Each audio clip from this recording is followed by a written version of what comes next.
Investir dans la formation des jeunes, c'est le meilleur cadeau qu'on peut faire aux générations qui nous suivent. En faisant ce don-là, c'est ma façon de remercier les institutions qui m'ont permis de réaliser mes rêves. Ça va à la hauteur des moyens de chacun. Je voulais avoir aussi une contribution qui aurait une certaine pérennité, qui pourrait durer dans le temps. Donc, on a créé, avec les conseils des gens de la Fondation, une fondation familiale, qu'elle dure très longtemps, et dans mon cas, qu'elle soutienne les étudiants en génie. On s'est parlé pas longtemps après avoir gradué, en décembre 2009. On voulait trouver un moyen de redonner à l'université, qui nous avait donné, en tout cas en ce qui me concerne, probablement que Thomas Louis est d'accord avec moi, nos plus belles années de notre vie, notre formation pour notre carrière qui va durer quoi, 30-35 ans maintenant. Donc, on cherchait une façon de redonner.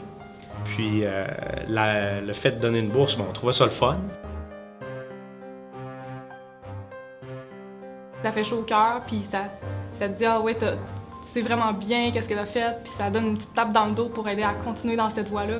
L'effet d'avoir une certaine somme d'argent qui nous permet de faciliter, je dirais, à payer les différentes dépenses en tant qu'étudiant, donc ça l'encourage de ce côté-là.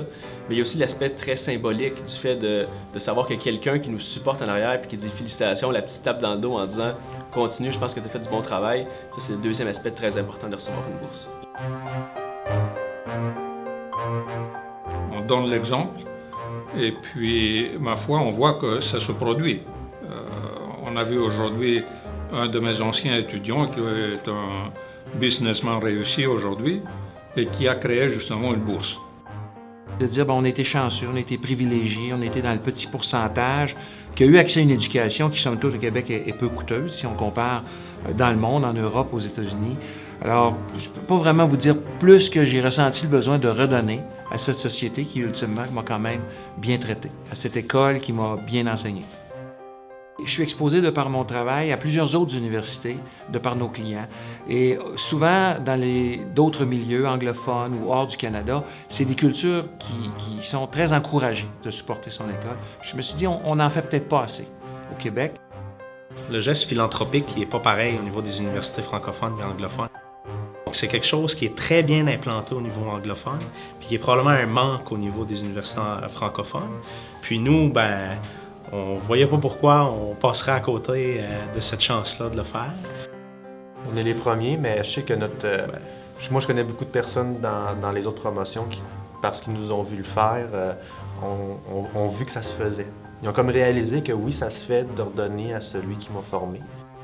C'est une belle tradition qui commence comme ça, de dire aux anciens étudiants, mais encouragez vos amis, les gens qui vous suivent pour perpétuer justement l'implication à Sherbrooke.